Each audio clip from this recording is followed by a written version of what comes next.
Bienvenidos una vez más a Evangelio Bíblico. Como siempre te presentamos una prédica del pastor José Manuel Sierra. Recuerda que la Biblia dice que es muy importante escudriñar las Escrituras porque a través de ella aprendemos de Dios, aprendemos a cómo actuar en nuestra vida diaria. Así es que te invito por favor a que pongamos mucha atención en el siguiente mensaje.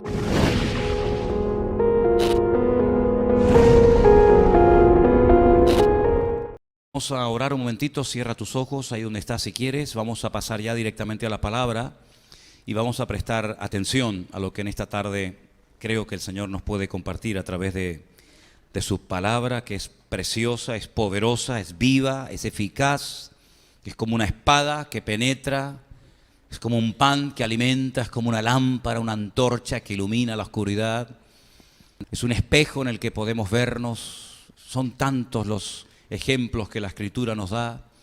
Y por eso en esta tarde, Señor, queremos que cuando se predique y se exponga tu palabra, todos y cada uno de los que estamos aquí podamos escucharla con alegría, pero también con suma reverencia y temor, Señor, sabiendo que eres tú el que hablas a nuestras vidas a través de tu preciosa palabra. Gracias por este tiempo precioso que hemos tenido, donde hemos cantado, hemos expresado nuestra adoración a ti.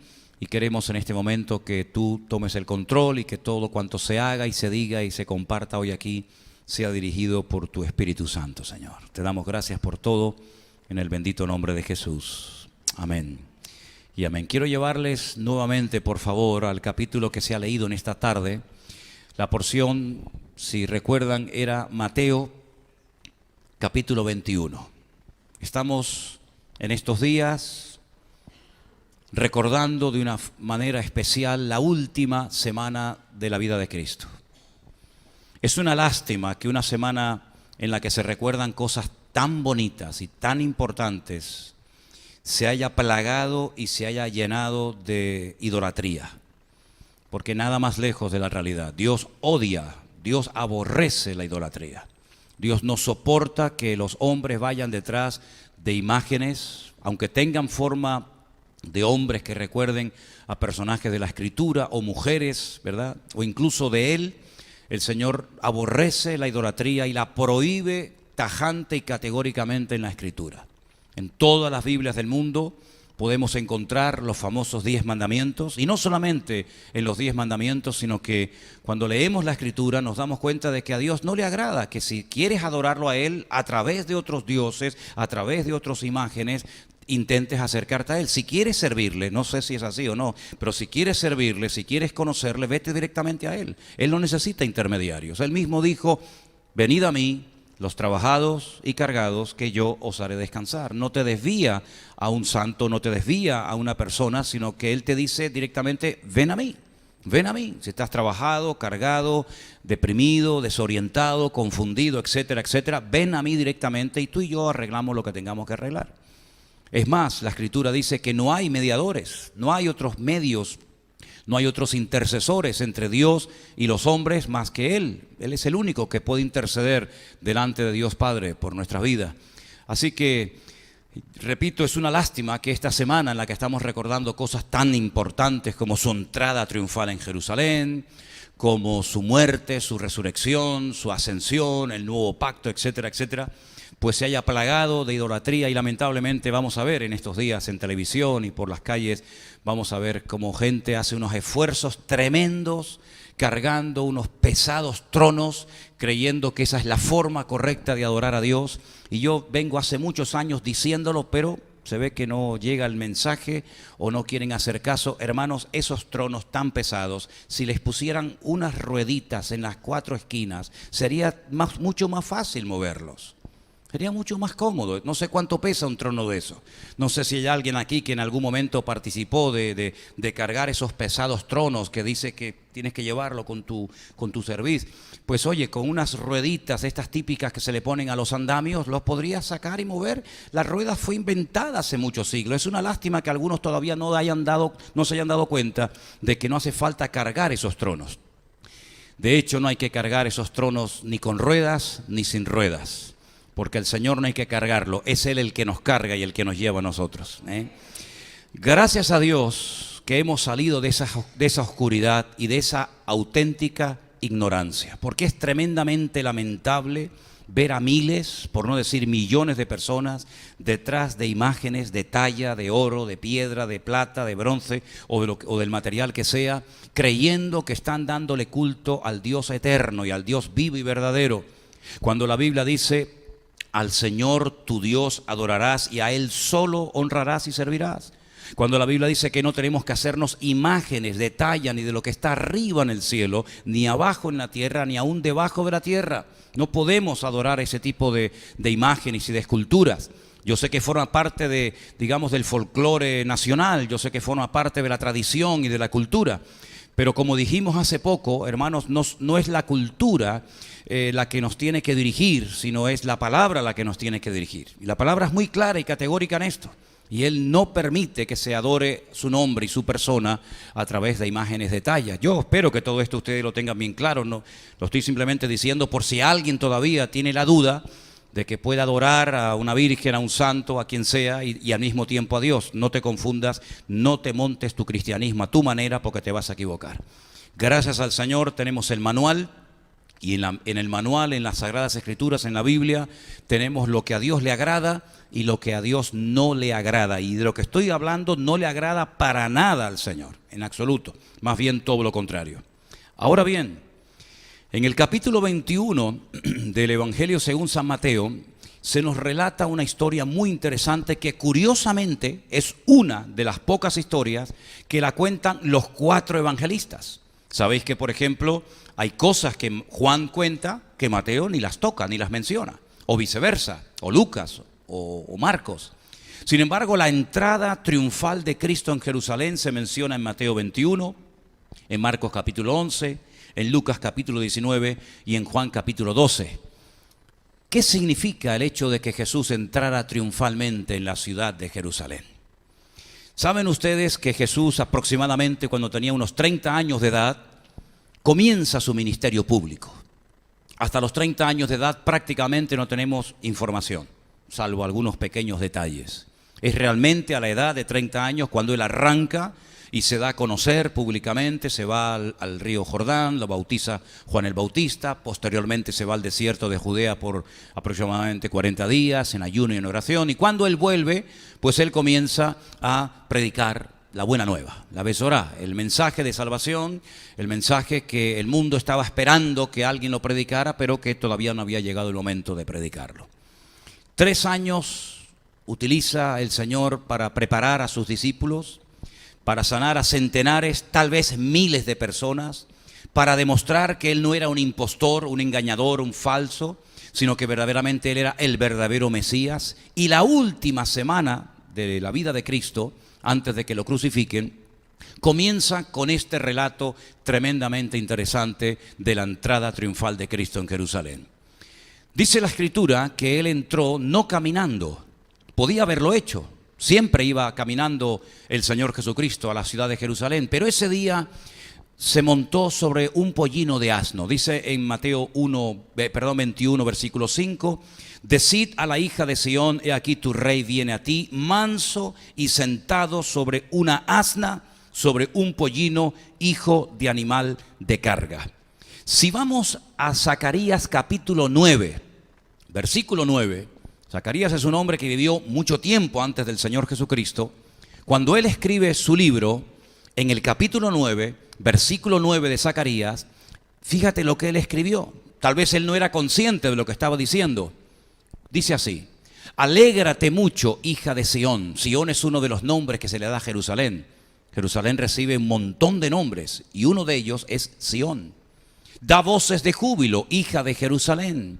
He aquí tu rey vendrá a ti, justo, salvador, humilde y cabalgando sobre un asno, sobre un pollino, hijo de asna.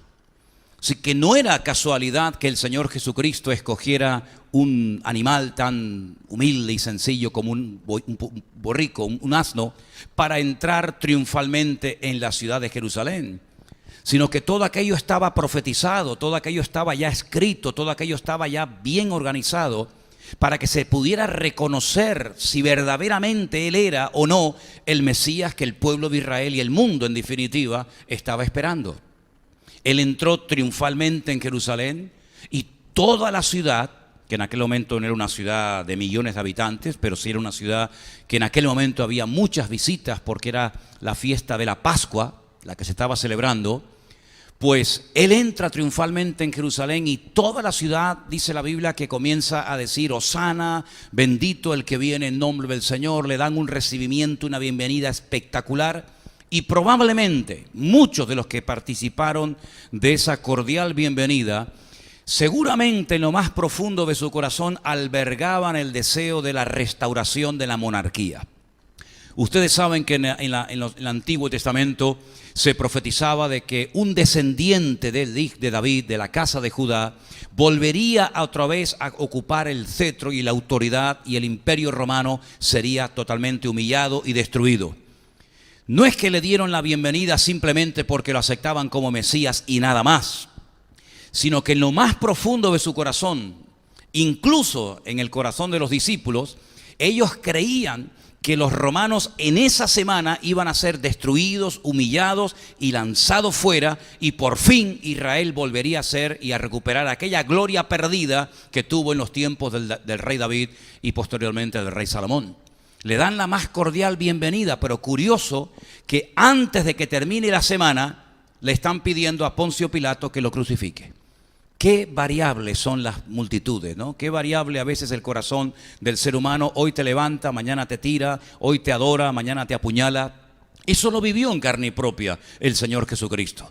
Él sabía perfectamente que toda aquella masa, aquella multitud de personas que estaban allí aclamándole y adorándole y tumbando o poniendo en el camino sus mantos y cogiendo ramas de palmera, dándole la bienvenida, él sabía perfectamente que esas mismas personas le iban a pedir a Poncio Pilato que lo crucificara. Lo sabía, pero él, a pesar de ello, entra en la ciudad y lo primero que hace, se dirige al templo de Jerusalén. Ahora, sé que la mayoría de ustedes lo saben, solamente lo recuerdo, que ese templo que visita el Señor Jesucristo, que no era la primera vez que lo visitaba, no es el templo que construyó el rey Salomón.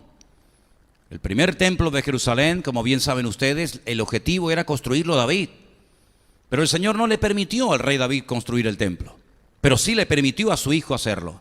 Salomón construye un templo realmente espectacular, un templo que era una de las maravillas del mundo en aquel tiempo. Pero ese templo, tiempo más tarde, fue destruido por rebeldía, por desobediencia, en fin, por todos los motivos que ustedes conocen perfectamente. Los babilónicos vinieron de lejanas tierras, sitiaron la ciudad durante muchísimo tiempo y definitivamente le prendieron fuego al templo, lo destruyen, también la ciudad, también las murallas, y son llevados cautivos, muchos de ellos, a Babilonia por 70 años. Cuando vuelven del cautiverio, las tribus del sur, ¿saben cuáles son las tribus del sur? Benjamín y Judá. Pues dice la Biblia que reconstruyen otra vez el templo. Y este segundo templo es el que Herodes amplía y todos los judíos estaban tremendamente orgullosos de él. Este es el segundo templo construido en los tiempos de Esdras, en los tiempos de Zorobabel, en los tiempos de Nehemías, ¿verdad? Y este es el templo que visita en varias ocasiones el Señor Jesucristo. Este es el templo donde él fue con sus padres cuando era niño. Este era el centro religioso de la época. Todos los sacrificios y las fiestas anuales, las obligatorias, pues se celebraban en la ciudad de Jerusalén, en el templo de Jerusalén. Ese templo hoy en día no se puede visitar porque simplemente no existe. Otra vez lo volvieron a destruir, no en este caso los babilónicos, sino los romanos. En el año 70 después de Cristo, en el año 70 de nuestra era cristiana, a través de Tito, el hijo del emperador Vespasiano de Roma. Así que no hay templo en Jerusalén, pero en aquel tiempo el templo de Jerusalén era el orgullo nacional, era el lugar donde los judíos subían supuestamente a adorar a Dios. Y el Señor, cuando entra triunfalmente en la ciudad de Jerusalén, lo primero que hace es ir al templo, a orar, a presentarle sus respetos al Señor, en fin, a lo que fuera. Dice en el versículo 12, y vamos a leer esta porción que no se ha leído esta tarde, en Mateo 21, 12, que Jesús entró en el templo de Dios y echó fuera a todos los que vendían y compraban en el templo. Y volcó las mesas de los cambistas y las sillas de los que vendían palomas. Y les dijo, escrito está, escuchen bien, escrito está, ahora veremos dónde. Mi casa, casa de oración será llamada, mas vosotros la habéis hecho cueva de ladrones. Sin nada que ver. Esto tiene que ser una casa de oración, de comunión, de relación del hombre con Dios y de Dios con el hombre, pero nada más lejos de la realidad. Esto no es una casa de oración. Esto no es un lugar santo. Para ustedes tal vez lo sea. Pero esta casa de oración, este templo de Dios, ustedes la habéis convertido en una cueva de ladrones. Sigo leyendo en el versículo 14. Y vinieron a él en el templo ciegos y cojos, y los sanó. Pero los principales sacerdotes y los escribas, viendo las maravillas que hacía y a los muchachos aclamando en el templo y diciendo, Hosana al hijo de David, se indignaron. Y le dijeron, ¿oyes lo que estos dicen? Jesús le dijo, sí, sí. ¿Nunca leísteis de la boca de los niños y de los que maman perfeccionaste la alabanza? Y termino con el verso 17, que dice, y dejándolos, salió fuera de la ciudad a Betania y posó allí. Qué tristeza tan grande se tuvo que llevar Cristo cuando entra al templo de Jerusalén, lo que tenía que ser casa de oración, un lugar sagrado, y se encuentra que han convertido su casa en un mercadillo, en un lugar donde se compran, como dice aquí, y se venden animales, palomas y otros animales, para supuestamente después presentarlos en sacrificio a Dios. Qué dolor tan grande tuvo que sentir el Señor cuando entra en aquel lugar que había sido diseñado, edificado con tanto esfuerzo y cariño, y se encuentra que aquel lugar nada más lejos de la realidad.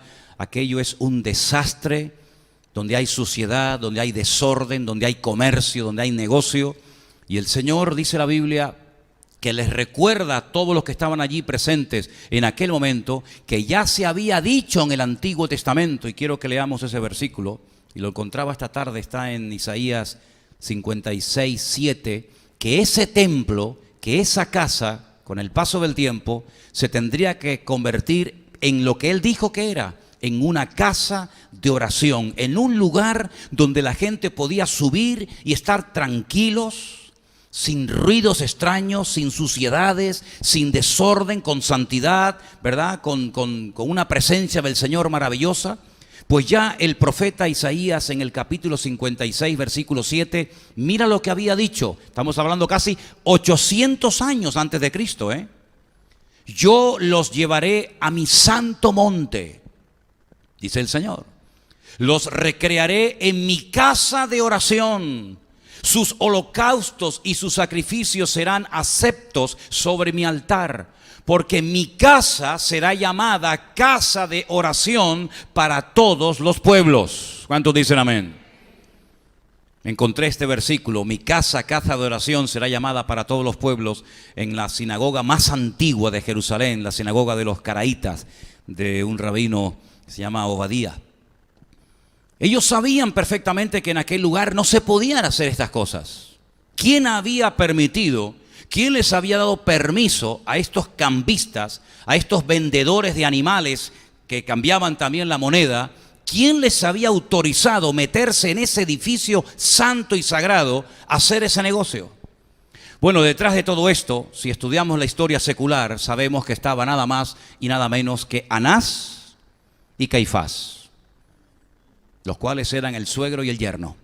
Ellos habían permitido que esos puestos, ¿verdad?, esos chiringuitos, se montaran dentro del templo, y cuando la gente venía para presentar su sacrificio correspondiente, si traía un animal, automáticamente le decían: ese animal no sirve, por esto o por aquello, quedaba descartado. Imagínate una persona que había venido caminando de lugares lejanos, que de repente el animal que había cuidado con tanto cariño y con tanto esmero, te diga un representante de Dios o de la ley que ese animal no sirve. ¿Qué haces? Tienes que comprar otro animal al precio que yo estipule, al precio que yo te diga. Era un negocio, hermano, era un abuso era realmente algo vergonzoso que estos dos personajes llamados Anás y Caifás, representantes de Dios como tenían que ser en aquel tiempo, habían permitido a toda esta gente que entraran al templo e hicieran todo este tipo de negocio y de comercio, y el Señor no se sintió nada cómodo.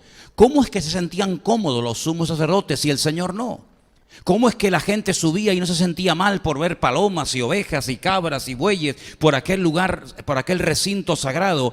Y el Señor Jesucristo nada más entrar, lo primero que hace es volcar las mesas. Dice en otro evangelio que hace como un látigo con cuerdas y expulsa a esa gente de allí adentro, vuelca las mesas, tumba las sillas y declara: esto no es una cueva de ladrones, sino esto tiene que ser una casa de oración. Es interesante notar cómo el hombre llega a perder la sensibilidad, a cauterizar su conciencia de tal manera que aquello que el Señor aborrece, algunos terminan amándolo. Y aquello que el Señor ama, algunos terminan aborreciéndolo. Hace muchos años leí un libro donde había 5 puntos principales. Se llamaba La mente renovada. Y uno de los puntos de ese libro decía que una de las cosas que todo creyente, toda persona que presume de haber nacido de nuevo y de conocer al Señor, debería de llegar un momento en su vida de sentir lo que Dios siente, tanto por lo malo como por lo bueno. Llegar un momento en el que digas: yo no puedo hacer eso, yo no puedo participar de esa fiesta o de esa celebración o de esa liturgia o de lo que sea, porque me siento mal, porque el Espíritu de Dios no me da paz y no creo que Dios quiera que yo haga que haga parte, que forme parte de esa actividad. Y por otra parte, tener la sensibilidad espiritual para saber dónde Dios está y dónde Dios no está. Es una lástima ver a creyentes que se sienten bien en todos los ambientes. En ambiente de la iglesia, en el ambiente del mundo, en ambientes de borrachera, en ambientes donde hay un retiro, un campamento de jóvenes o de la iglesia, y es como que son una especie de camaleones. En todo lugar se acomodan y en todo lugar se sienten cómodos y a gusto y participan, y a veces hasta pasa desapercibido en ciertos y determinados ambientes que esa persona es un hijo de Dios o una hija de Dios. Cristo no era así. Cristo había lugares donde Él se sentía cómodo y se sentía a gusto. Pero había lugares como por ejemplo en este momento, en el templo de Jerusalén, donde Él no se sentía absolutamente nada cómodo. Es más, toma parte activa, no dice: bueno, voy a mirar para otro lado, que sigan esto haciendo de las suyas, yo voy a lo mío y entro y salgo. No. Él no va a permitir bajo ningún concepto que su casa, no nos olvidemos que era su casa, era su templo, lo convirtieran los hombres en un negocio y en un comercio. ¿Qué diría el Señor si apareciera por las calles de nuestro país en estos días y viera todo el negocio y todo el circo religioso que los hombres han montado, y muy bien, dicho sea de paso, en torno a su persona y en torno a su presencia? ¿Cómo se sentiría el Señor si ve a gente que va por las calles con cadenas y descalzos y con los cucuruchos esos que se ponen en la cabeza, los capirotes, y crucificándose y dándose con látigos en la espalda? ¿Qué diría el Señor? ¿Podría el Señor sentirse a gusto en la Semana Santa ahora cuando saquen al Cristo de la Laguna, o cuando saquen al muñeco de Candelaria, o en la Semana Santa de Sevilla? ¿Cómo se sentiría el Señor en esta fiesta que algunos creen que son las más santas y las más maravillosas y más cristianas del año? Estoy seguro que el Señor también tomaría parte activa y por nada del mundo se sentiría nada cómodo viendo cómo los hombres otra vez, 2000 años después de Él, no terminan de aprender la historia y vuelven otra vez a negociar y a comerciar y a manipular las Escrituras. Y como me dijo una vez una persona: bueno, las imágenes no son tan malas como ustedes dicen, porque una imagen vale más que 1000 palabras. Hay que ser bruto e ignorante para llegar a esos extremos en la vida. Amén, hermanos. Ahora, Jesús entró en ese templo y lo limpia. Te quiero hacer 2 preguntas. La Biblia dice que Él ha decidido ahora no vivir en templos, no vivir en catedrales ni en iglesias, sino en seres humanos. La Biblia dice que ahora somos el templo del Espíritu Santo de Dios, el cual mora, el cual vive en nosotros. ¿Estamos de acuerdo o no? Muy bien. ¿Vive realmente Cristo en tu corazón? ¿O eres simplemente una persona que va y viene a una iglesia evangélica, católica o del nombre que sea? ¿Realmente Cristo vive y mora en tu corazón? ¿Realmente Él es tu Dios y tu Señor? ¿O es un añadido más en la mochila de la vida que llevas a la espalda? ¿Es realmente el Señor de tu vida, valga la redundancia? ¿Él ha entrado triunfalmente en tu vida? ¿Él es tu autoridad? ¿Él es el que manda en definitiva? ¿O sigues mangoneando y dirigiendo tu vida tú? ¿Es realmente Él el Señor de tu vida? ¿O es el que te ayuda cuando necesitas ayuda y después te ayuda y te olvidas y ahí te quedas? ¿Ha entrado triunfalmente, poderosamente, realmente el Señor Jesucristo en tu vida? ¿Sí o no? Porque una cosa es creer en Él, que hasta el diablo cree. Y otra cosa es tenerlo a Él dentro de nuestra vida permanentemente, sabiendo que Él vive en nosotros. ¿Cuántos dicen amén? ¿Me entienden o no? Ok, si es así, si Él entra en el templo hace 2000 años y no se siente cómodo, como habéis visto, y no se sienta a gusto, y tiene que expulsar una serie de cosas que no tienen por qué estar allí, porque hay creyentes que dicen que tienen a Cristo en su corazón y no expulsan y echan de su vida actitudes, palabras, pecados y vicios, que si el Señor viniera personalmente y te mirara a los ojos, te diría: ¿por qué si me llamas Señor? ¿Y por qué si te llamas hijo o hija mía? ¿Por qué en tu vida todavía hay cosas que no me agradan? Porque el Señor no entró al templo y miró a otra parte, sino que el Señor entró al templo y lo limpia de adentro hacia afuera. Los seres humanos, incluso en algunas congregaciones, son expertos en intentar cambiar la apariencia de la gente, en medir la santidad de la gente y sobre todo de las mujeres por la largura del cabello o por la forma como visten. Y miden la santidad por cómo visten o cómo no visten, o cómo caminan o cómo no caminan. Y podemos cambiar. De hecho, hay gente que cambian por fuera, porque por fuera es mucho más fácil que cambiar por dentro. Pero el Señor no solamente viene, en algunos casos por supuesto que sí, a cambiar nuestra apariencia exterior, sino que viene a cambiar nuestro corazón podrido y destruido por el poder del pecado. El Señor viene a echar fuera lo que Él no permite que esté dentro. Vuelvo a hacer la pregunta: ¿cómo es posible que hay personas que se llamen cristianos y vivan en pecado? ¿Y cómo es posible que nos llamemos cristianos y digamos que Él está dentro de nuestro corazón y no nos sintamos mal por algunas cosas que hacemos, tocamos, vemos o sentimos? Ahí hay una dicotomía, ahí hay algo que no encaja, ahí hay algo que no funciona. Porque el Señor, cuando entra al templo, lo primero que hace es lo limpia. Y creo que lo primero que quiere hacer el Señor en cada uno de nosotros es limpiarnos de adentro hacia afuera. Y no decir: bueno, ahora voy al culto, pero sigo siendo un borracho, o sigo siendo un mujeriego, o sigo siendo un homosexual, o sigo siendo un ladrón, o sigo siendo... No sé, ponle el adjetivo que quiera. Yo sé que hay en algunas iglesias que se pueden hablar de ciertos y determinados pecados, pero ya parece que otros no se pueden tocar. Mira, aquí tocamos todos los palos habidos y por haber, como en el flamenco, ¿sabes? Y llamamos al pecado como Dios lo llama, pecado y punto. Y no hay ni pecado venial, ni mortal, ni blanco, ni negro, ni bueno, ni malo, sino que lo que es pecado y punto. Te guste a ti o no, porque no predico para agradar tus oídos. No predico para caerle bien a ustedes. A estas alturas de mi vida y con la edad que tengo, créame que me da exactamente igual lo que la gente diga, si le gusta o no le gusta el mensaje. La Biblia nos enseña en su palabra que cuando el Señor entró en el templo lo limpió. ¿Y cómo es posible que hay personas que no se dejen limpiar y tratar por el Señor cuando llevan años y años viniendo a la iglesia, escuchando cientos de mensajes y de predicaciones y de exposiciones de la palabra de Dios? A lo mejor no es que esté dentro. A lo mejor tú crees que lo tienes en tu vida, pero hace mucho tiempo que se mandó a mudar y no sabes ni dónde lo has perdido. Porque la Biblia nos cuenta que hasta sus propios padres llegó un momento en su vida en el que perdieron a su hijo y no se habían dado cuenta. Y cuando María le pregunta a su marido José: ¿dónde está el niño? José dice: no sé, pensé que estaba contigo. Y la madre le responde probablemente: pues yo también pensé que estaba contigo. Al final ni con el padre ni con la madre lo hemos perdido, y tienen que dar marcha atrás en una de estas fiestas que se celebraba en Jerusalén en el templo y reconocer que lo han perdido. Se han despistado, se han distraído. Uno creía que lo tenía el otro lo tenía uno, y la realidad es que el niño se quedó en Jerusalén. Cuando llegan, ¿dónde lo encuentran? En el templo.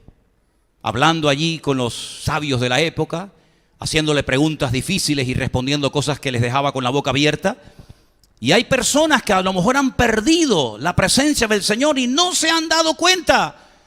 Pero es que no creas que es el primer caso, es que ya también en la antigüedad hubieron personas que jugaron y coquetearon tanto con el pecado que se acostumbraron a jugar de una manera u otra, y dice la Biblia que no se había dado cuenta que el Espíritu del Señor se apartó de él y pensaba que aún podía hacer lo que le daba la gana y el Señor está con él. Y le pasó a Sansón y le pasó a Saúl. Claro, algunos dirán, bueno, pero eso era el Antiguo Testamento. Pues venga, vámonos al Nuevo. A algunos que les gusta mucho el Nuevo o el Antiguo cuando les conviene. Y la iglesia de la Odisea, de hermanos nuestros en la fe, la iglesia de Vida Nueva en la Odisea, ¿la conocen? No, yo tampoco. La iglesia de la Odisea, capítulo 3 de Apocalipsis, no eran cristianos, no eran nacidos de nuevo, no eran bautizados en agua, no creían en el Padre, Hijo, el Espíritu Santo, igual que nosotros. Pero en vez de en Santa Cruz de Tenerife, se reunían en un lugar llamado La Odisea, en Turquía. He aquí yo estoy a la puerta y llamo. Si alguno oye mi voz y abre la puerta, entraré a él y cenaré con él y él conmigo. Habían perdido la gloria, la presencia del Señor, y no se habían percatado, no se habían dado cuenta de ello. ¿A quién le cantaban entonces? ¿A quién le estaban celebrando el culto? Si el Señor estaba fuera en la puerta de una forma metafórica, ¿verdad? Tocando y llamando, ¿a quién le cantaba esa gente? Y encima dice, si alguno oye mi voz, yo creo que ya algunos ni oían la voz de Dios, estaban tan sordos, estaban tan cauterizadas sus conciencias, estaba tan petrificada el alma de algunos allá adentro, que ni siquiera se habían dado cuenta de que ya el Señor no estaba en el culto. Pero el Señor llama y dice, si alguno todavía tiene interés, ¿te das cuenta cómo podemos decir que somos cristianos y haber perdido el escudo por el camino, o la espada, o el yelmo, o la coraza? ¿Te das cuenta cómo si no cuidamos nuestra salvación con temor y con temblor, puede ser que seas como una vela humeante donde un día ardió el fuego, pero que ya no arde nada? Yo estoy plenamente convencido de que a los cambistas del templo no les hizo ninguna gracia tener que dejar el negocio porque Cristo los había expulsado. ¿Creen ustedes que dijeron, gracias Señor, por fin viene alguien a cantarnos las 40, a decirnos las verdades como puño? Gracias Señor. Estoy seguro que al arrogante y soberbio de Anás y de Caifás, que iba con un bastón dándole golpes a la gente porque no permitía que se le acercaran, porque era tanta la santidad y la unción y la autoridad que tenía, que así cuenta la historia que eran, pues estoy seguro que no les hizo ninguna gracia ver a Jesús que entrara al templo y le rompiera así en media hora todo el negocio de años. Además, no se olviden, era la Pascua. Miles y miles y miles de judíos habían venido de todas partes del país y del extranjero a celebrar la Pascua, y ahora llega este carpintero de Nazaret que no sabemos quién es y nos rompe todo el negocio. ¿Pero qué se ha creído este hombre? A nuestra carne no le va a hacer ninguna gracia que el Espíritu de Dios nos convenza y nos limpie de adentro hacia afuera. A nuestra carne no le va a hacer ninguna gracia de que le diga el Señor, eso no me agrada, eso tienes que dejarlo, eso tienes que echarlo de tu vida. Estoy seguro que a nuestra carne no le va a hacer ninguna gracia. Pero el objetivo nuestro, ¿cuál es? ¿Agradar a la carne o agradar a Dios? Si tu objetivo es agradarte a ti mismo, este lugar no ha sido creado, diseñado para ti. Aquí te vas a sentir muy mal. Te lo digo de antemano. Si tú lo que quieres es pecar el viernes y el sábado y venir el domingo con cara de niño bueno, aquí te vas a sentir muy mal.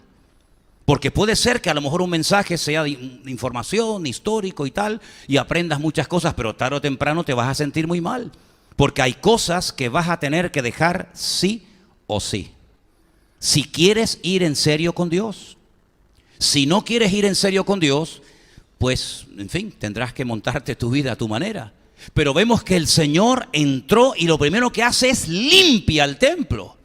Ahora, los que habéis estado allí conmigo en Israel en varias ocasiones, sabéis perfectamente que muy cerca del templo, casi pegado, podríamos decir, había y existe todavía un estanque enorme que se puede visitar, que es el famoso estanque de Betesda, donde dice en Juan capítulo 5 que había multitud de enfermos. No le dije a Dayana que buscar ese capítulo, pero permítame leerle los primeros versículos del capítulo 5 del Evangelio según San Juan, versículo 1.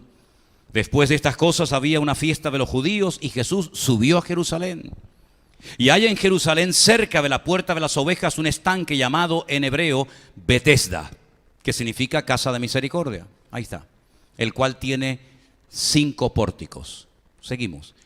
En esos pórticos yacía una multitud de enfermos, y ahora menciona ciegos, cojos y paralíticos. Es curioso, yacían, estaban tirados allí, ciegos, cojos y paralíticos, que esperaban el movimiento del agua. Dejamos ahí. Muy cerca del templo de Jerusalén estaba, y todavía se puede visitar, el famoso estanque de Betesda.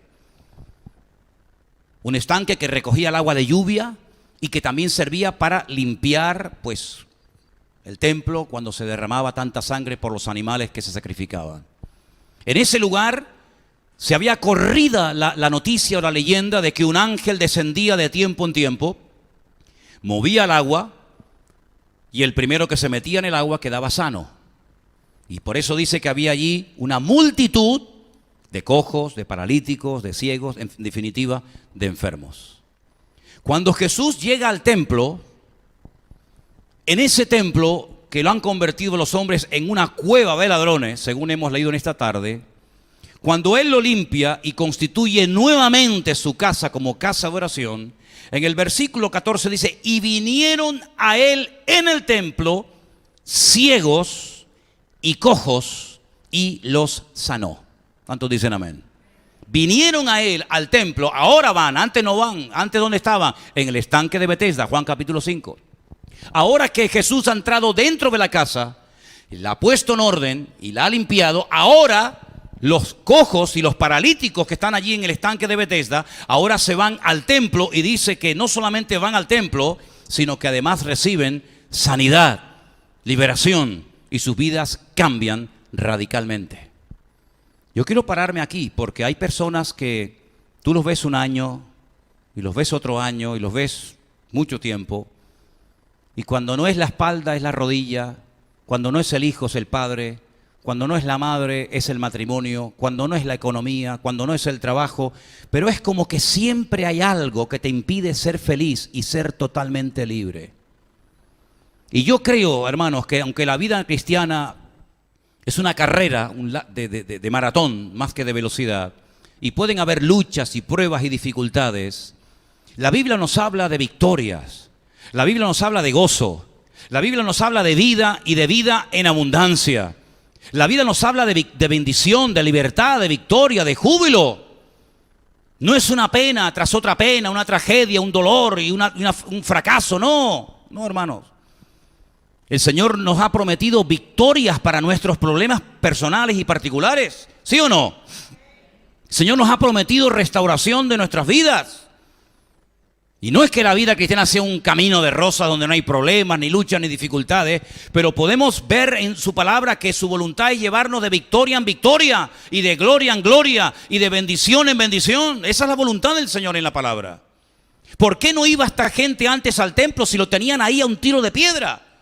Es que los que habéis estado allí conmigo sabéis de lo que estoy hablando. El estanque de Betesda, hermano, está a un tiro de piedra de lo que era el antiguo templo de Jerusalén. Además había distintas puertas de acceso. No tenías que rodear toda la ciudad, todo el perímetro de la muralla, que son más o menos como 4 kilómetros, 800 metros, sino que había una entrada directamente del estanque de Betesda al templo. ¿Por qué no iba la gente allí? ¿Por qué preferían estar botados como perros esperando en aguas putrefactas en el estanque de Betesda a que viniera un ángel y moviera el agua en vez de irse al templo? ¿Por qué? Porque en el templo no había vida. En el templo había rutina. Como hay muerte y rutina y tristeza y vacío en la vida de todo aquel que se llama cristiano, pero que no quiere limpiar y dejar su casa tratar por la presencia del Señor. Y por eso hay gente que siempre, toda la vida, ya acabo de decirlo, cuando no es una cosa es otra, pero cuando tú le entregas tu vida al Señor, cuando tú le entregas tus complejos, cuando tú le entregas tus traumas, cuando tú le entregas tus heridas, tu pasado, tu presente, tu futuro, todo al Señor, tú puedes vivir en paz. Tú vives en paz, duermes en paz, piensas en paz, o siempre cuando no te da miedo una cosa, te da miedo la otra. Miren, hermanos, el Señor Jesucristo en este pasaje nos da un ejemplo tremendo. Él limpia un templo en lo natural, pero en lo espiritual es lo mismo. Él quiere entrar en tu vida, Él quiere entrar en tu corazón, Él quiere entrar en ti. ¿Para qué? Para limpiarte, para echar fuera de tu vida lo que no puedes echar por ti mismo, para darte el poder y la autoridad de decir, no me drogo más, no me emborracho más, no tengo por qué ser una víctima de esta atadura, ¿verdad? O de algo que mis padres o mi familia practicó, sino que tú puedes ser verdaderamente libre. Porque Cristo vino a traer libertad a los cautivos y vista a los ciegos y libertad a todos los oprimidos. Ese es el Evangelio. El Evangelio no es sufre, llora, aguántate, soporta, porque esa es la cruz que te tocó llevar en esta vida. No, señor, eso lo dicen los musulmanes que no tienen esperanza. Eso lo dicen las sectas. Pero el Evangelio dice, venid a mí los trabajados y cargados, que yo les haré descansar, dice la Biblia. Eso dice la palabra. Cuando los ciegos venían a Cristo, se iban viendo. Cuando los mudos venían en su condición, se iban hablando. En otras palabras, el Señor tiene el poder hoy exactamente igual que hace 2000 años. Hay iglesias evangélicas, lo sé. De esto sé un poquito, Hay iglesias evangélicas que dicen que ya los milagros hoy en día no existen. Pero es que a mí me da exactamente igual lo que digan los demás. A mí nadie me puede decir que Cristo no sana porque Dios me sanó a mí. A mí nadie me puede decir que Cristo no liberta porque Cristo me libertó a mí. Y nadie me puede decir a mí que el poder de Dios ha menguado porque el poder de Dios no ha menguado. El poder de Dios es el mismo porque Él es el mismo ayer, hoy y por los siglos. Por lo tanto, si tú ya has entrado por esa puerta en la condición que hayas traído, tú puedes salir por esas puertas en victoria. Y puedes salir con la bendición de Dios. Y se puede dormir en paz, a pesar de que a lo mejor no tengas un buen trabajo, a pesar de que todavía no se te ha abierto la puerta que esperaba que se te abriera. Me da igual. El gozo, la paz, la bendición, la libertad del creyente no es circunstancial, no depende del ambiente, depende de tu comunión y de tu relación con Dios. ¿Cuántos dicen amén? Si tú no tienes relación con Dios, tú no puedes tener el gozo del creyente. Porque el gozo del creyente no viene porque se pega. Mira, hermano, lo que se pega es la enfermedad. La salud no se pega. Tú estás sano, tú no tienes ninguna enfermedad y te pegas a un enfermo y no le transmites tu sanidad. Eso no es así. Si fuera así, los que están sanos se van al hospital, rozan, tocan un poquito al enfermo y el enfermo se cura. Lo que se pega muchas veces es la enfermedad. Hay contagios, ¿verdad? Hay virus, hay enfermedades que se transmiten. Pero hermano, lo que tienes que hacer es acercarte al Señor, vivir cerca del Señor, conocerlo, amarlo, respetarlo, adorarlo y honrarlo. Y vas a ver cómo tu vida va a ser una vida como Dios quiere que sea. ¿Cuántos dicen amén? Qué tristeza cuando veo jóvenes tristes que parecen viejos. Qué tristeza cuando hay gente que tiene las Sagradas Escrituras en su casa y viven como atormentados, como amargados, o les falta algo, o lo que tenían era mejor. Y están en terreno de nadie. Siempre, bueno, algún día tendré lo que me hace falta, o lo tuve y lo perdí. Querido, ni puedes mirar siempre al futuro, ni puedes vivir pensando en el pasado. Es hoy el tiempo aceptable. Hoy es el día de salvación, dice la palabra. ¿Cuántos dicen amén? ¿Dicen amén o no? Ah, vale. Los paralíticos, los ciegos suben al templo, se sanan así, solos. Y entonces dice la Biblia que vienen los de siempre, los aguafiestas. Los religiosos que ni viven ni dejan vivir. Los que no se gozan, pero tampoco dejan gozar a los demás. Dile que se callen. Dile que guarden el protocolo. Ya lo han guardado mucho tiempo. Ya han vivido una vida religiosa demasiado tiempo. Ha llegado un tiempo nuevo, un refrigerio. Y les comienza a mencionar las Escrituras. Jesús les dice, nunca leísteis, me da la impresión de que no, de la boca de los niños y de los que maman, perfeccionaste la alabanza. ¿Has visto a un niño pequeño dormir? ¿Habrá algo que transmita más paz y más dulzura que un niño dormir? permítame, hasta se mea de gusto el niño. ¿Sí o no? Es una cosa impresionante. El niño no duerme diciendo, a ver, las 28 de abril, ¿quién va a ganar, la izquierda, la derecha? Tendrá que pactar el PP y mañana entonces si Trump invade Corea del Norte, ay, no puedo dormir. El niño se duerme y duerme a pierna suelta. No le preocupa nada, porque sabe que cuando llora, ahí le enchufan la bendición, ¿no? El niño no tiene ningún tipo de preocupación alguna, porque Jesús dijo, si no os hacéis como niños, no podéis entrar en el reino de los cielos. Siempre pensando, siempre, ¿qué pasará? ¿Y qué no pasará? ¿Y si tengo? ¿Y si me llama mañana? Y miren, hermanos, el Señor Jesucristo está vivo. ¿Cuántos dicen amén? El próximo domingo vamos a celebrar la resurrección de Cristo. ¿Saben lo que significa que Cristo esté vivo? ¿Saben lo que significa eso? Que no hemos perdido el tiempo y que nuestra fe no es una fe ciega, ni es una fe absurda, sino que estamos en el verdadero, en Jesucristo. Imagínense por un instante que Cristo en esta semana lo llevan a la cruz, lo crucifican, lo matan, en fin, lo destruyen, lo meten en el sepulcro y ahí se queda.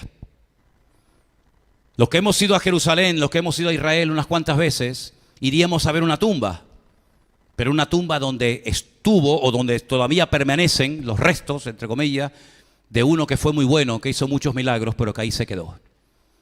Lo he dicho muchas veces. Una vez visitando el jardín de la tumba, una hermana me dice, hermano, ¿y qué venimos a ver aquí?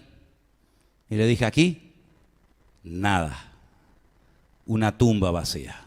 No nos hemos equivocado de tumba, no es que no estuvo ocupada, sino que sí estuvo ocupada, pero mi Señor Jesucristo resucitó al tercer día. Y yo creo que Jesucristo murió conforme a las Escrituras, y creo que el Señor Jesucristo resucitó al tercer día. Si no lo creyera, ustedes tendrían que buscarse otra iglesia u otro pastor, porque yo no hago propaganda de muertos. Yo no tendría ninguna autoridad para decirles que Él te puede sanar, que Él te puede cambiar la vida, que tu matrimonio tiene esperanza y remedio, que tus hijos pueden ser transformados. No tendría ninguna autoridad moral, y mucho menos espiritual, para ofrecerte promesas que no se van a cumplir. Porque dice la Biblia que los muertos, escúchalo bien, los muertos no tienen poder para hacerte daño, ni tienen poder para hacerte bien. Y por eso cuando aquella mujer fue temprano a la mañana y vio la tumba aparentemente profanada, donde no estaba el Señor, ella lloraba. Pero un ángel le dijo, María, no llores, no busques entre los muertos al que vive, porque ha resucitado. Miles, millones de personas siguen buscando la respuesta en los muertos. Y van para que les tiren las cartas y para que le lean las manos y para que le hagan no sé qué vaina, para que el abuelito, la abuelita, el tío y el sobrino y sabe Dios quién le resuelva la vida. Pero el Señor nos dice, no me busques entre los muertos, porque te vas a equivocar, vas a perder el tiempo. El Señor no está muerto, Él ha resucitado de la tumba. Y aquí que vivo por los siglos de los siglos, amén. Y por eso al que le hemos cantado estas alabanzas en esta tarde no es a un muerto, sino es al Señor Dios Todopoderoso que está aquí con nosotros, y no solamente aquí, sino dentro de los corazones y de las vidas que le han invitado a que entre a morar en sus corazones. Hace unos cuantos siglos atrás, 3 barcos de vela salieron del sur de España rumbo a lo desconocido. Llegaron a un lugar donde lógicamente había población, se establecieron allí y no solamente llegaron, sino que intentaron transmitir un mensaje, entre comillas, cristiano.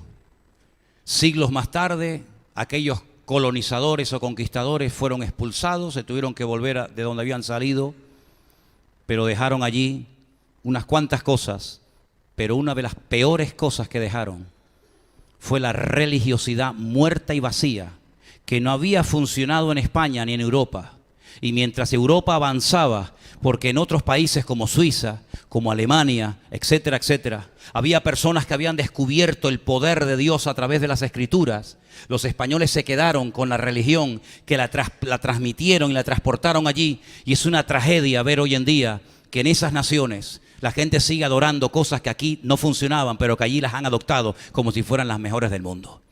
Pero gracias al Señor que en medio de tanta ignorancia y en medio de tantas tinieblas, un día alguien nos vino a anunciar no un evangelio diferente, sino el evangelio verdadero que no se nos había transmitido.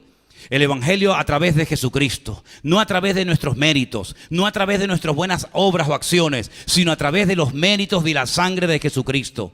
Porque esa última semana de Cristo en Jerusalén se estaba celebrando una de las fiestas más bonitas y más importantes del calendario religioso, que está a punto de celebrarse ahora en Israel, si no la están celebrando ya, y es la fiesta de Pesaj, la fiesta de la Pascua. ¿Y qué se recordaba en aquella fiesta? Lo dijimos el jueves, la liberación de la esclavitud en Egipto. Fundamentalmente era eso. Pudieron salir de la esclavitud en Egipto, el faraón fue derrotado, la idolatría del faraón fue humillada, cruzaron el Mar Rojo, entraron por el desierto, finalmente llegaron a la tierra prometida y todo ese milagro, todas esas maravillas y proezas se recuerdan en estos días. Bueno, pues el Señor Jesucristo en esa época decidió subir a Jerusalén, como buen judío que era, a traer libertad, pero no a un pueblo solamente, sino a traer libertad a todas las naciones, pueblos y lenguas y tribus del mundo a través de la sangre que Él derramaría en la cruz. Porque aquellos animales que se sacrificaban allí no podían traer libertad a la gente. Si hubieran traído, con que mataran uno ya era suficiente, pero había que matar y matar y matar un año, otro año, una generación y otra generación. Y además encima, para colmo, hoy en día con la gran tragedia y dolor de que ni siquiera ya puedes presentar sacrificios, porque al no haber templo, ¿dónde rayos vas a presentar el sacrificio? Pero gracias al Señor que nosotros hemos entendido el Evangelio. Si en esta tarde entre nosotros hay alguna persona que ha sido católico, que ha sido religioso durante años, pero tú no tienes a Cristo en tu corazón, lo tienes en el crucifijo en la habitación, lo tienes aquí en la estampita en el bolsillo o en la cadena del cuello, pero nunca has invitado a Cristo a que entre en tu corazón. Este lugar se abrió hace 18 años para decirle a la gente cuál es el camino verdadero. Y el camino verdadero tiene nombre, no es Vida Nueva. El camino se llama Jesucristo. Vida Nueva predica y habla de Él, pero no es el camino. Nosotros simplemente somos un medio, un instrumento que Dios utiliza para llevar a la gente a los pies de Cristo, para que entiendan que sin Cristo no hay salvación y no hay esperanza. Pondrás la televisión en estos días, o por tu barrio o por tu calle, verás pasar a miles de personas con esos tronos. Quiero que sepas que nuestro Dios, que Dios no está ahí. No participa de esas fiestas. Aquí tenemos en el año 2 carnavales. Uno que es el del desmadre, que se acaba de terminar hace poco, y ahora viene el otro, el religioso. Es lo mismo, distinto perro, pero el mismo collar. Allí se vestían de mujeres, aquí se visten de nazarenos. Allí se vestían de travestis o de drag queen o sabe Dios de qué. Aquí se visten con otro uniforme, pero es exactamente lo mismo. Pero lo que Dios quiere en esta tarde es cambiar tu vida, entrar en tu corazón, que seas totalmente libre, ni evangélico, ni católico, ni vaina, sino que seas verdaderamente hijo de Dios, lavado y comprado por la sangre de Jesucristo. Y eso hoy aquí lo puedes obtener y lo puedes conseguir si le rindes tu vida al Señor. ¿Cuántos dicen amén? Cierra tus ojos, por favor, ahí donde estás. Recuerda esto, mientras estamos orando. Recuerda esto. Mira. Hace 2000 años Jesús vino a este mundo. Como has oído, entró en la ciudad de Jerusalén, triunfalmente, montado en un pollino de asno, cumpliendo las sagradas escrituras. Esa semana lo crucifican, muere, resucita al tercer día. Todo eso a la mayoría de ustedes no les suena a chino porque lo has oído toda la vida. Es parte de la historia.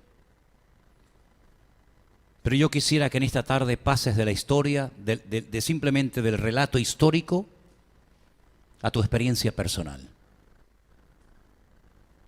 Si tú en esta tarde conoces única y exclusivamente al Cristo de la historia, pues oye, me parece bien, pero el simple conocimiento no te va a cambiar. Lo que sería muy bueno que en esta tarde todos y cada uno de los que estamos aquí pasáramos de la historia a la realidad y le dijéramos al Señor: Señor, yo entiendo el motivo por el cual tú viniste a este mundo. Y yo entiendo que en aquella cruz tú moriste por mis pecados. Y yo quiero conocerte, quiero pedirte que entres en mi corazón, en mi vida, que me perdones y que me dé fuerzas para seguirte todos los días de mi vida. Nadie lo puede hacer por ti. Ni papá, ni mamá, ni tu mejor amigo, ni tu mejor amiga. Es algo personal e individual. Puedes tener un padre con una fe tremenda. O tú puedes tener una fe tremenda y tu madre o tu padre no. Da igual. La salvación no se transmite de padres a hijos, no se hereda, se experimenta a nivel personal. En algún momento de tu vida tendrás que encontrarte con Él cara a cara. Y recuerda que cuando Jesús entró triunfalmente en Jerusalén y limpió el templo, al final mucha gente dijo: ¿quién es este? ¿Quién es este hombre? Algunos decían: es el profeta, es de Nazaret. No está mal la respuesta, pero se quedaron cortos. Es mucho más que un profeta. Es mucho más que un hombre que nació en Belén, criado en Nazaret. Es el Hijo de Dios, el Verbo hecho carne, que vino a este mundo a morir por ti. Es mucho más que eso. ¿Quién es para ti Jesús? ¿Quién es para ti el Señor Jesucristo? ¿Un personaje histórico como Buda, Mahoma, Krishna? ¿O es para ti verdaderamente el Hijo de Dios? El Verbo humanado y encarnado en Él, para que puedas acercarte a Dios y tener comunión con tu Padre y hacer de tu cuerpo y de tu corazón casa de oración, templo de Dios todos los días de tu vida. Si en esta tarde entre nosotros hay alguien, alguna persona que quiere invitar a Jesús, decir: yo en esta tarde aquí en Santa Cruz de Tenerife, a esta hora de la tarde, yo quiero entregarle, yo quiero rendirle mi vida a Él. Quiero comenzar a caminar con Él. Y quiero que Él entre en mi corazón como entró en el templo hace 2000 años. Y me limpie, y me cambie, y me transforme, y me perdone, y me haga una hija, un hijo suyo. Si en esta tarde hay alguien aquí así, queremos orar por ti. Levanta tu mano y estaremos orando para que en esta tarde el Señor entre en tu corazón. ¿Hay alguien esta tarde? ¿Alguien esta tarde que le quiere entregar su vida a Jesús por primera vez? Levanta tu mano, ahí donde estás. Yo voy a orar por ti.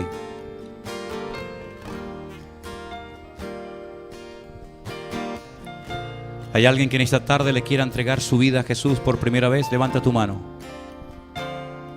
Queremos orar por ti en este momento, aquí en esta plataforma.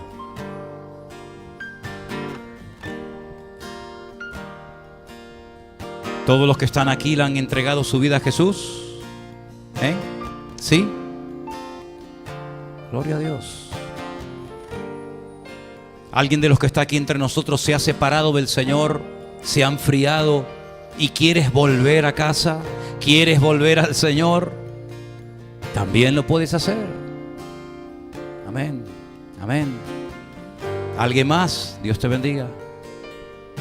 Dios te bendiga a ti también. Gloria a Dios. Gloria a Dios. A veces hemos estado bien con el Señor, nos hemos apartado de Él, pero hay tiempo para volver.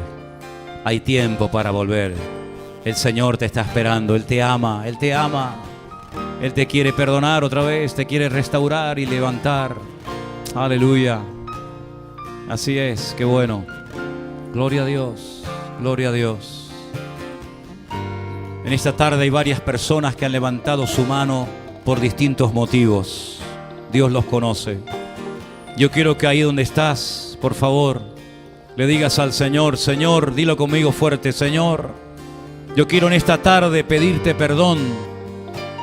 Y quiero pedirte, Señor, que me vuelvas a limpiar, que me vuelvas a acoger en tu casa, Señor. Que me dé fuerzas para seguirte todos los días de mi vida. Dígaselo, para seguirte siempre, cada día de mi vida, Señor. Quiero en esta tarde que limpies mi corazón, que limpies mi vida como limpiaste el templo. Límpiame a mí, Señor. Sabes todo lo que me ha atrapado, sabes todo lo que me ha ensuciado. Yo quiero en esta tarde, Señor, venir a ti humillado y decirte: he pecado, me he separado, me he enfriado, me he alejado de tus caminos, pero hoy quiero volver a ti. Dígaselo: hoy yo quiero volver a ti. Y te doy gracias porque tú siempre que hay arrepentimiento, siempre vas a perdonar. Aleluya, siempre, siempre. Dios siempre perdona al que es humilde y pide perdón. Al soberbio, dice, lo mira de lejos. Lo dice Proverbios. Al soberbio lo mira de lejos porque no quiere tener comunión con Dios. Pero al que se humilla delante del Señor y dice: Señor, perdóname, ayúdame, el Señor lo limpia, lo perdona, lo restaura, lo bendice y lo vuelve a levantar y le dice: sigue caminando, porque yo estoy contigo todos los días hasta el fin del mundo. ¿Cuántos dicen amén? Aleluya. Gloria a ti, Jesús.